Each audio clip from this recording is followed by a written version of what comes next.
من الشيطان الرجيم. بسم الله الرحمن الرحيم. يا أيها الرسل كلوا من الطيبات واعملوا صالحا إني بما تعملون عليم وإن هذه أمتكم أمة واحدة وأنا ربكم فاتقون فتقطعوا أمرهم بينهم زبرا كل حزب بما لديهم فرحون فذرهم في غمرتهم حتى حين أيحسبون أنما نمدهم به من مال وبنين نسارع لهم في الخيرات بل لا يشعرون. محترم سامعین کرام، سورۃ المومنون سورہ نمبر 23 اور اسی سورت سے ابھی آپ کے سامنے آیت نمبر 50 پر 1 سے لے کر کے 50 پر 6 تک 51 نمبر کے آیت کریمہ سے لے کر 56 نمبر تک چند آیات آپ کے سامنے تلاوت کی گئی. سامعین کرام، اس سے پہلے کی آیتوں میں اللہ تبارک و تعالیٰ نے مکہ کے مشرکین کو بھی اور تمام انسانیت کو بھی مختلف انبیاء اور ان کے جو قوم تھے ان دونوں کے درمیان جو دعوتی معاملات ہوئے اور جس طرح سے قوم نے انکار کیا اور کس طرح سے اللہ تبارک و تعالیٰ نے ان کے نام و نشان کو اس روئے زمین سے مٹایا، اس کی مختصراً باتیں اس سے پہلے کے آیات میں آپ کے سامنے پیش کی گئی. اب یہاں سے جو آیات آپ کے سامنے تلاوت کی جا رہی ہیں، ان آیتوں کے اندر اللہ تبارک و تعالیٰ نے بہت اہم ترین باتیں بیان فرمائی ہیں جو خاص انسانی زندگی سے تعلق رکھتے ہیں اور اس کے اندر بھی انسانیت کے لیے بڑی نصیحتیں ہیں.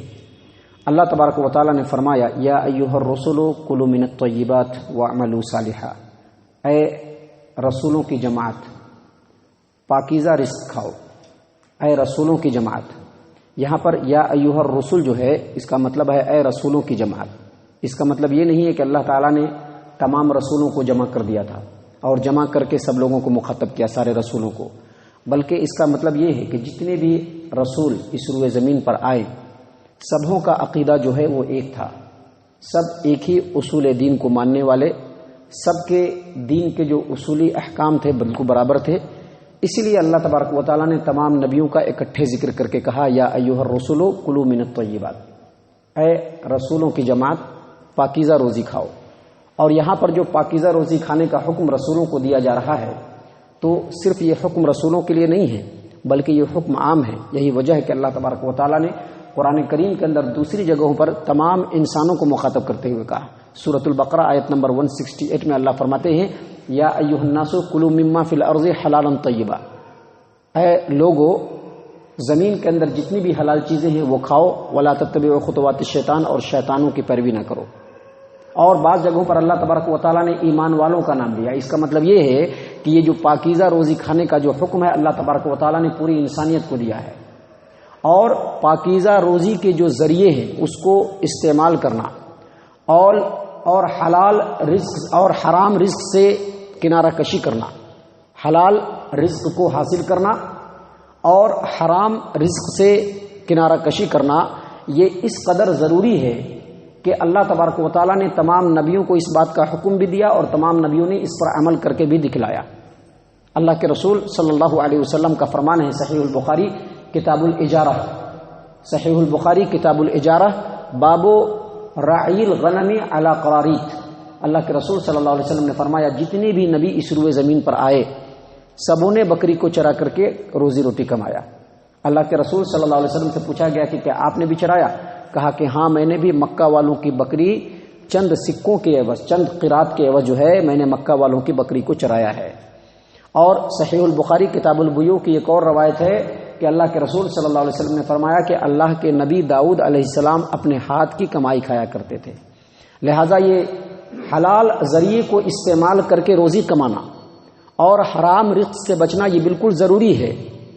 اس کی مثال اس طرح سے سمجھیے کہ مرغی جو ہے یہ حلال ہے، حلال روزی حلال ذریعے کو ہم کیسے استعمال کریں اور حرام ذریعے سے ہم کیسے بچیں، اس کو مثال کے طور پر سمجھنے کے لیے یہ ہے کہ مرغی جو ہے وہ حلال ہے. اگر مرغی ہے ہم نے اس کو خرید کر کے ذبح کر کے اس کو کھایا تو وہ ہمارے لیے حلال ہے. لیکن یہی مرغی حلال اگر اس کو چوری کر کے کھایا جائے تو اگرچہ وہ حلال ہے لیکن وہ حرام ہو جائے گا. مطلب یہ کہ حلال کو بھی حرام بنا کر کے نہیں استعمال کرنا،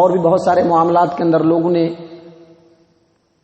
مسلمان ہوتے ہوئے بھی حرام طریقے کو اختیار کر لیا ہے، اور جانتے بوجھتے بھی محض روپے اور سکوں کی لالچ میں جو ہے وہ حرام طریقے کو اختیار کر لیا ہے لوگوں کے۔ حالانکہ آپ اس آیت کریمہ پر غور کریں گے تو آپ دیکھیں گے کہ اللہ تبارک و تعالیٰ نے اللہ تبارک و تعالیٰ نے نبیوں کی جماعت کو مخاطب کرتے ہوئے کیا کہا یا ایھا الرسل کلوا من الطیبات واعملوا صالحا، اے رسولوں کی جماعت پاکیزہ روزی کھاؤ اور نیک اعمال کو انجام دو۔ پہلے حلال روزی کا ذکر کیا اور پھر نیک عمل کا ذکر کیا ہے۔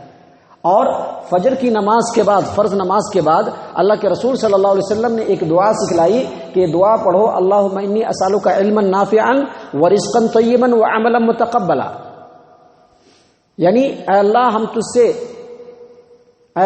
تجھ سے علم نافع طلب کرتے ہیں، رزق طیب طلب کرتے ہیں اور متقبل عمل طلب کرتے ہیں، ایسا عمل ہو جو قابل قبول ہو جائے، ایسا عمل ہم تجھ سے مانگتے ہیں۔ تو یہاں پر بھی پہلے حلال رزق کا ذکر ہے اور بعد میں عمل متقبلہ کا ذکر ہے۔ تو اس کا مطلب یہ ہوا کہ اگر کسی کی کمائی میں حرام کی تھوڑی سی بھی آمیزش ہوگی تو وہ عبادت کرتے کرتے تھک جائے، 70 برس کی جو عمر اس کو ملنے والی ہے وہ 70,000 برس کی اس کو عمر مل جائے، اور 70,000 برس تک وہ عبادت کرتا رہ جائے، اس کی عبادت قابل قبول بالکل نہیں ہو سکتی ہے۔ اللہ تبارک و تعالیٰ کے رسول صلی اللہ علیہ وسلم نے فرمایا، صحیح مسلم کتاب الزکوٰۃ، باب قبول الصدقۃ من الکسب الطیب، اللہ کے رسول صلی اللہ علیہ وسلم نے فرمایا ان اللہ طیب ایھا الناس، اے لوگو اللہ تبارک و تعالیٰ پاکیزہ ہے، ولا یقبل الا طیبا، اور اللہ صرف پاکیزہ چیزوں کو ہی قبول کرتا ہے۔ اگر حرام کی تھوڑی سی بھی آمیزش ہوگی وہ پاک نہیں ہو سکتا ہے، کیونکہ اللہ کے رسول صلی اللہ علیہ وسلم نے انہی چیزوں کو حرام قرار دیا ہے جو ناپاک ہے۔ اللہ کے رسول صلی اللہ علیہ وسلم نے فرمایا کہ اللہ پاک ہے اور پاکیزگی کو قبول کرتا ہے، اور اس کے بعد کیا کہا، ان اللہ امر المؤمنین بما امر به المرسلین، اللہ تبارک و تعالیٰ نے مومنوں کو وہی حکم دیا ہے جو رسولوں کو حکم دیا ہے۔ اب دیکھیے یہاں پر رسولوں کو کیا حکم دیا ہے، یا ایھا الرسل کلوا من الطیبات واعملوا صالحا، اور نبی صلی اللہ علیہ وسلم نے پھر ایک دوسری آیت کریمہ پڑھی، کیا پڑھا، یا ایھا الذین آمنوا کلوا من طیبات ما رزقناکم، اے ایمان والو جو اللہ نے پاکیزہ رزق دیا ہے اس کو کھاؤ، حرام رزق کو مت کھاؤ۔ اور پھر اللہ کے رسول صلی اللہ علیہ وسلم نے ایک آدمی کا ذکر کیا جو لمبا سفر طے کر کے رب العالمین کے بارگاہ میں جاتا ہے، اس کے کپڑے بالکل پراگندہ ہو گئے ہیں، بوسیدہ ہو گئے ہیں، وہ بالکل تھکن سے چور ہو گیا ہے، اس کے بال جو ہے وہ گرد و غبار سے اٹ گئے ہیں، وہ رب کے بارگاہ میں جا کر کے جھکتا ہے اور جھک کر کے اپنے ہاتھ کو اٹھاتا ہے اور کہتا ہے یا رب، اے میرے رب، اے میرے رب، میری فلاں دعا کو قبول کر لے، میری فلاں دعا کو قبول کر لے۔ اللہ کے رسول صلی اللہ علیہ وسلم نے فرمایا وَمَطْعَمُهُ حرام، اتنا مشقت کرنے کے بعد بھی رب کی بارگاہ میں پہنچا ہے، بالکل حالات پراگندہ ہے، بال گرد و غبار سے اٹے ہوئے ہیں، جسم تھکن سے چور ہے، کپڑے بالکل بوسیدہ ہو گئے ہیں، اتنا مشقت اٹھانے کے باوجود رب کی بارگاہ میں گیا اور رب سے مانگنا شروع کیا۔ اللہ کے رسول نے کہا وَمَطْعَمُهُ حرام، اس کا کھانا حرام، وَمَلْبَسُهُ حرام، اس کا کپڑا حرام، وَمَشْرَبُهُ حرام، اس کا پینا حرام، وَغُذِّيَ بِالْحَرَامِ، اس کی پرورش حرام طریقے سے ہوئی ہے۔ اللہ کے رسول صلی اللہ علیہ وسلم نے فرمایا فَأَنَّىٰ يُسْتَجَابُ لِذَٰلِكَ، پھر اس کی دعا کیسے قبول ہوگی؟ اس کا مطلب یہ ہوا کہ اگر ہمارے رزق کے اندر حرام کی آمیزش ہے تو ہمارا عمل کبھی بھی قبول نہیں ہو سکتا ہے۔ اس لیے اللہ تبارک و تعالیٰ نے یہاں پر اپنے رسولوں کو حکم دیتے ہوئے کہا یا ایھا الرسل کلوا من الطیبات واعملوا صالحا انی بما تعملون علیم، اے رسولوں کی جماعت جو پاکیزہ رزق ہے اس کو کھاؤ اور نیک عملوں کو انجام دو، بے شک میں تمہارے عملوں کے بارے میں خوب جاننے والا ہوں، میں جانتا ہوں کہ تم میں سے کون جو ہے وہ اپنے حلال کمائی میں حرام کو مکس کر لیا ہے۔ مال بڑی عجیب و غریب چیز ہے، مال مل جائے اس کے لیے کوئی بھی طریقہ انسان اختیار کرنے کے لیے تیار ہے، لیکن یہ چیز ہمارے زندگی کے لیے بھی اور ہمارے آخرت کے لیے بھی انتہائی خطرناک ہے، ہمارا عمل ہی قبول نہیں ہوگا۔ اللہ جانتا ہے کہ کس نے اپنے پاکیزہ روزی میں حرام کی آمیزش کر لی ہے، اللہ جانتا ہے کہ کون اللہ کو راضی کرنے کے لیے عمل کر رہا ہے اور کون اخلاص للہیت کے ساتھ عمل کر رہا ہے۔ اللہ نے فرمایا انی بما تعملون علیم، میں بے شک تمہارے عملوں کے بارے میں خوب جانتا ہوں۔ اور پھر آگے بڑھتے ہوئے اللہ تبارک و تعالیٰ نے تمام انسانیت کو ایک بہت بڑا درس دیا ہے، سبق دیا ہے، اللہ فرماتے ہیں وَإِنَّ هَذِهِ أُمَّتُكُمْ أُمَّةً وَاحِدَةً وَأَنَا رَبُّكُمْ فَاتَّقُونِ، لوگو یہ جو تمہاری امت ہے ایک امت ہے اور میں تمہارا رب ہوں، لہذا تم مجھ سے ڈرو۔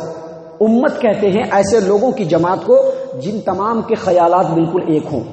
اس سے مراد رسولوں کی جماعت بھی ہو سکتی ہے اور رسولوں کی پیروی کرنے والے لوگ بھی ہو سکتے ہیں، کیونکہ ان تمام کا جو عقیدہ ہے وہ بالکل برابر ہے۔ جتنے بھی رسول آئے اور جتنے بھی رسولوں کے پیروکار ہیں سب کا عقیدہ ایک ہے۔ وہ عقیدہ کیا ہے؟ نمبر ایک، اللہ تبارک و تعالیٰ نے تمام کائنات کو پیدا کیا ہے، تمام کائنات کا خالق و مالک ہے، لہذا وہی عبادتوں کا مستحق ہے، لہذا اسی کی عبادت کی جائے، اس کی عبادت میں کسی کو شریک نہ کیا جائے، اس کے اسماء اور صفات میں کسی کو بھی شریک نہ کیا جائے۔ نمبر دو، انسان دنیا کے اندر پیدا ہوا ہے، دنیا کے بعد وہ مرنے والا ہے، مرنے کے بعد رب کی بارگاہ میں آنے والا ہے، وہاں آئے گا تو اپنے عملوں کے بارے میں رب کے سامنے اس کو حساب دینا ہوگا، اور جس نے جیسا عمل کیا ہوگا ویسا ہی اس کو بدلہ ملے گا، لہذا لوگوں تم مجھ سے ڈرو۔ نمبر تین، اللہ تبارک و تعالیٰ نے تمام نبیوں کو اور تمام نبیوں کی امتیوں کو یہ حکم دیا ہے کہ حلال کمائی کھاؤ اور حرام سے بچو، حرام کمائی کے جتنے ذریعے ہیں اس سے بچو، لوگوں کے مال پر اور ان کے حقوق پر بالکل ڈاکہ نہ ڈالو، اور نمبر چار، عمل صالح کرو۔ یہ چار اصول دین ہیں جو بالکل کامن ہیں تمام نبیوں کے درمیان اور تمام امتوں کے درمیان۔ اس لیے اللہ نے کہا کہ ان هذه امتکم امۃ واحدہ وَأَنَا رَبُّكُمْ فَاتَّقُونِ، دیکھو تمہاری امت ایک امت ہے، لہذا میں تمہارا رب ہوں، تم مجھ سے ہی ڈرو۔ آگے بڑھتے ہوئے اللہ تبارک و تعالیٰ نے بڑے ہی عبرت انگیز بات کی ہے جو ہمارے لیے بہت ہی عبرت کی بات ہے۔ اللہ تبارک و تعالیٰ نے کہا فَتَقَطَّعُوا أَمْرَهُمْ بَيْنَهُمْ زُبُرًا كُلُّ حِزْبٍ بِمَا لَدَيْهِمْ فَرِحُونَ، تمام کے تمام ایک امت تھی، لیکن اس کے باوجود لوگوں نے اپنے شریعت کو، اپنے معاملے کو، اپنے کام کو ایک دوسرے میں بانٹ لیا، ٹکڑے ٹکڑے کر لیا، اور جس کے پاس جو ہے وہ اسی میں مگن ہے۔ مطلب یہ کہ تمام انسانیت نے، اگرچہ تم لوگ ایک امت تھے، اگرچہ تم لوگ ایک امت تھے، ایک اصول کو ماننے والے تھے، لیکن تم لوگوں نے اپنی شریعت کو ٹکڑے ٹکڑے میں بانٹ لیا۔ جو اصول دین تھے، جو عقیدہ تھا نبیوں کا اور نبیوں کے ماننے والا کا، اس میں لوگوں نے ان چیز کو ٹکڑے میں بانٹ دیا، الگ الگ کر دیا، فرقوں میں تقسیم ہو گئے، گروہوں میں تقسیم ہو گئے، اور جس کے پاس جو ہے وہ اسی میں مگن ہے۔ آپ دیکھ لیجئے، سب سے پہلا اصول اٹھائیے، پہلا اصول تمام نبیوں کا یہ ہے کہ اللہ تبارک و تعالیٰ پورے کائنات کا خالق و مالک ہے، لہذا اسی کی عبادت کی جائے، اور اس کی عبادت میں کسی کو شریک نہ کیا جائے، اس کے اسماء میں اور اس کے صفات میں کسی کو شامل نہ کیا جائے۔ لیکن اسی ایک اصول کے اندر 20 فرقے بن گئے۔ آپ دیکھ لیجئے، بہت سارے ایسے لوگ اس روئے زمین پر آئے ہیں اور ہیں بھی، جنہوں نے کسی شخص کو یا کسی نبی کو یا فرشتوں کو اللہ کا بیٹا اور بیٹی قرار دیا۔ بہت سارے لوگ ایسے ہیں جنہوں نے اوتار کا عقیدہ، اوتار کا، کہ فلاں جو آدمی پیدا ہوا ہے یہ بھگوان کا اوتار ہے۔ بعض لوگوں نے یہ عقیدہ گھڑ لیا کہ فلاں شخص جو یا فلاں نبی ہے یہ نور من نور اللہ ہے، اللہ کے نور میں سے ایک نور ہے۔ بعض لوگوں نے یہ عقیدہ گھڑ لیا کہ فلاں فلاں ہستی جو ہے یہ عالم الغیب ہے، یہ ہر جگہ حاضر و ناظر ہے، اور اس سے بھی بڑھ کر کے یہ جو انسان جو اشرف المخلوقات تھا، اس نے اپنے نفع اور نقصان کو پتھروں سے جوڑ لیا، بتوں سے جوڑ لیا، درختوں سے جوڑ لیا، آستانوں سے جوڑ لیا، مویشیوں سے جوڑ لیا، سورج چاند اور ستاروں سے جوڑ لیا، اور ان جگہوں پر جا کر کے اپنے سر کو جھکانا شروع کر دیا۔ تو دیکھیے کہ ایک عقیدے کے اندر کتنے فرقے لوگوں نے بنا لیے۔ عقیدے سے آگے بڑھیے، دوسرا جو اصول ہے وہ یہ ہے کہ آخرت پر ایمان لانا۔ بعض لوگوں نے تو آخرت کا انکار ہی کر دیا، اور بعض لوگ آخرت کو ماننے کے بعد بھی اس کے اندر جو تقاضے ہوتے ہیں اس کو نہیں مانا، بلکہ اس کے اندر الگ الگ فرقے بنا لیے۔ مثال کے طور پر بعض لوگوں نے یہ عقیدہ مانا کہ ہم چونکہ نبیوں کی اولاد ہیں، نبیوں کے سادات ہیں، لہذا ہم جہنم کے اندر نہیں جا سکتے، اگر جہنم کے اندر گئے بھی تو چند روز۔ اور بعض لوگوں نے یہ عقیدہ گھڑ لیا کہ ہم مسلمان ہیں، چاہے جو چاہے گناہ کر لے، فلاں پیر بابا، فلاں جو حضرت صاحب ہیں ان کے ہاتھ پر اگر ہم بیعت کر لیں تو آخرت میں ہم کو چھٹکارا مل جائے گا، اللہ تبارک و تعالیٰ کے یہاں سے ہم کو چھٹکارا دلا دیں گے۔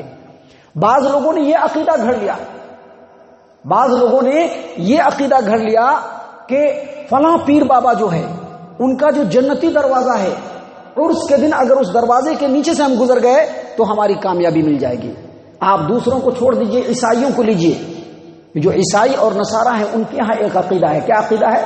عقیدہ ہے اعتراف جرم، جس کو کہتے ہیں کانفیشنز، کفارہ مسیح. یعنی ایک روم میں جا کر کے پادری پیچھے رہے گا اور یہاں پر آ کر کے اپنے گناہوں کا اعتراف کر لیں گے تو ہمارا پورا گناہ دھل جائے گا. یہ سارے عقیدے ہیں جو آخرت سے ہی تعلق رکھتے ہیں، لیکن اس کا کوئی معنی مطلب نہیں ہے، بالکل سستے اور باطل عقیدے ہیں. آخرت کا عقیدہ جو اصل تھا اس کو چھوڑ کر کے اس میں لوگوں نے فرقے اور گروہ بنا لیے، فرقے اور گروہ بنا لیا لوگوں نے. آپ تیسرے چیز کو لیجئے، یعنی اللہ تبارک و تعالیٰ نے ہر نبی کو اور ہر امت کو یہ حکم دیا کہ حلال کھانا ہے اور حرام سے بچنا ہے، لیکن اس میں بھی لوگوں نے کمی بیشی کی. بعض صوفی قسم کے لوگ، مشائخ قسم کے لوگ، رہبان اور احبار قسم کے لوگ، ان لوگوں نے کیا کیا کہ جو چیزیں حلال تھی اس کو حرام قرار دیا. مثلا شادی کرنا حلال تھا، اس کو حرام قرار دیا. گوشت کھانا حلال تھا، اس کو حرام قرار دیا لوگوں نے. یہ ہے حرام اور حلال کے اندر فرقہ. دوسرا فرقہ یہ ہوا کہ جو چیز حرام ہے اس کو بھی حلال قرار دیا جائے. مثال کے طور پر سود ہر نبی کے ہاں حرام، ہر امت کے ہاں حرام، لیکن لوگوں نے اس کو حلال قرار دینے کی کوشش کی. بعض ایسے علماء، مشائخ اور مہنت اور اس طرح سے جو ہے مزاروں کے جو مجاور ہیں، ان لوگوں نے حرام و حلال کا ٹھیکہ لے لیا. جن چیزوں کو ان کو من پڑا ان کو حلال قرار دیا، اور جن چیزوں کا ان کا دل کیا ان کو حرام قرار دیا. یہ تیسرا. اور چوتھا جو ہے عمل صالح. عمل صالح کے اندر بھی بہت سارے فرقے بن گئے. اصول اور احکام کو مٹایا اور اس کی جگہ پر بدعی عقیدوں کو رائج کر دیا. آپ دیکھ لیجئے عید میلاد النبی، اس کا کوئی ثبوت نہیں ملتا ہے، کوئی ثبوت نہیں ملتا ہے، لیکن اس کو بنا کر کے ایک فرقہ بنا لیا. آپ دیکھ لیجئے تقلید شخصی، قرآن و حدیث میں اس کا کہیں پر دور دور سے واسطہ نہیں ہے، لیکن تقلید شخصی کی بنیاد پر لوگوں نے کئی فرقے بنا لیے. تو یہ ساری چیزیں ہیں، لوگوں نے دین کے اندر الگ الگ اپنے اپنے طریقے سے دین کو ٹکڑے ٹکڑے میں بانٹ لیا، اور جس کے پاس جو ہے وہ اسی میں مگن نظر آ رہا ہے. لوگ جو باطل عقیدے پر جمے ہیں، الگ الگ فرقے والے، ان کے پاس جو ہے وہ اس کو وہ حق سمجھ رہے ہیں اور دوسرے کو باطل سمجھ رہے ہیں. حالانکہ حق آج بھی اصول کی شکل میں موجود ہے، حق قرآن کی شکل میں موجود ہے، حق اللہ کے رسول کے فرمان کی شکل میں موجود ہے، حق صحابہ کرام کے منہج کی شکل میں موجود ہے، لیکن لوگ اس کی طرف آنکھ نہیں ڈال رہے ہیں. اپنے بنائے ہوئے بزرگوں کے طریقے اور اپنے بنائے ہوئے بڑوں کے جو ہے فرقے اور مذہب کی طرف زیادہ توجہ دے رہے ہیں اور اسی کو حق سمجھ رہے ہیں. اللہ تبارک و تعالیٰ نے اسی بات کو یہاں پر بیان کرتے ہوئے کہا فَتَقَطَّعُوا أَمْرَهُمْ بَيْنَهُمْ زُبُرًا. لوگوں نے اپنے معاملے کو، اپنے دین کو ٹکڑے ٹکڑے میں بانٹ لیا. وَكُلُّ حِزْبٍ بِمَا لَدَيْهِمْ فَرِحُونَ. اور ہر ایک فرقہ جو ان کے پاس ہے اسی میں وہ مگن ہے. اللہ نے فرمایا فَذَرْهُمْ فِي غَمْرَتِهِمْ حَتَّىٰ حِينٍ. اگر یہ نہیں لوٹنا چاہتے، سمجھانے کے بعد بھی نہیں سمجھنا چاہتے، ان کو دلیل دینے کے بعد بھی یہ اپنے تقلید شخصی کے اوپر یا اپنے فرقے کے اوپر جمے ہوئے ہیں، تو لوگوں ان کو چھوڑ دو. فَذَرْهُمْ فِي غَمْرَتِهِمْ حَتَّىٰ حِينٍ. ان کو چھوڑ دو، یہ اپنے نشے میں متوالے رہیں گے ایک وقت تک، اور جب اللہ کا حکم آ جائے گا تو ان کی آنکھیں کھل جائے گی اور حقیقت سے ان کو آگاہی ہو جائے گی. اس کے بعد اللہ تبارک و تعالیٰ نے کہا نُسَارِعُ لَهُمْ فِي الْخَيْرَاتِ بَل لَّا يَشْعُرُونَ. اللہ تبارک و تعالیٰ نے فرمایا أَيَحْسَبُونَ أَنَّمَا نُمِدُّهُمْ بِهِ مِن مَّالٍ وَبَنِينَ. یعنی یہ جو لوگ ہیں جو اختلاف میں پڑے ہوئے ہیں، ان کو جو ہم مال کی ریل پیل دے رہے ہیں، اس سے یہ نہ سمجھے کہ اللہ تبارک و تعالیٰ جو ہے ان سے خوش ہے. ابھی بہت سارے لوگ، ان کا یہ سوچ ہے، ان کی یہ سمجھ ہے کہ اگر ان کو بہت زیادہ دولت مل رہی ہے، بہت زیادہ عیش و عشرت مل رہا ہے، تو یہ بات اس لیے ہے کہ اللہ ان سے بہت خوش ہے. نہیں، دولت کا ملنا یہ اللہ کی رضامندی کی دلیل نہیں ہے، اور اگر کوئی پریشانی کے عالم میں ہے تو یہ اللہ کی ناراضگی کی دلیل نہیں ہے. اللہ تبارک و تعالیٰ کا فضل ہے، اللہ اس سے آزماتا ہے لوگوں. اگر اللہ نے کسی کو دولت دیا ہے تو وہ یہ نہ سمجھے کہ یہ اللہ کا فضل ہے، بلکہ ان کو یہ سمجھنا چاہیے کہ یہ اللہ کی آزمائش ہے، اللہ نے آزمائش کے طور پر دیا ہے. اس آزمائش میں ہم کس قدر کامیاب ہوں گے.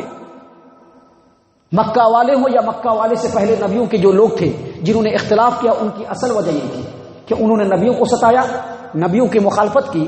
اس کے باوجود وہ لوگ سمجھے کہ ہم جو ہے، ہم کو اللہ دولت دے رہا ہے اس لیے اللہ ہم سے خوش ہے. نہیں، بلکہ یہ ساری چیزیں اللہ تبارک و تعالیٰ آزمائش کے طور پر دیتا ہے. اللہ نے اسی بات کو فرمایا اَيَحْسَبُونَ أَنَّمَا نُمِدُّهُمْ بِهِ مِن مَّالٍ وَبَنِينَ. اگر ہم ان کو مال و دولت کی فراوانی دیتے ہیں تو اس کا مطلب یہ نہیں ہے، وہ یہ نہ سمجھے نُسَارِعُ لَهُمْ فِي الْخَيْرَاتِ کہ ہم ان کو بھلائی میں جلدی کر رہے ہیں، بل لا یشعرون، بلکہ معاملہ دوسرا ہے، وہ سمجھ نہیں رہے ہیں۔ جو کچھ ہم بھلائی ان کو دے رہے ہیں، جو کچھ ہم ان کو مال و اولاد دے رہے ہیں، یہ آزمائش ہے۔ آزمائش میں کیسے چلنا ہے انسان کو خود سمجھ لینا چاہیے۔ اللہ تبارک و تعالی ہم تمام کو ان آیات کے اوپر غور و فکر اور تدبر کرنے کی توفیق عنایت فرمائے۔ اللہ تبارک و تعالی ہم تمام کو قرآن و سنت سے چمٹ جانے کی توفیق عنایت فرمائے۔ اللہ تبارک و تعالی ہم تمام کو نبی صلی اللہ علیہ وسلم کا متبع اور فرما بردار بنائے۔ آمین یا رب العالمین، وما علینا الا البلاغ المبین۔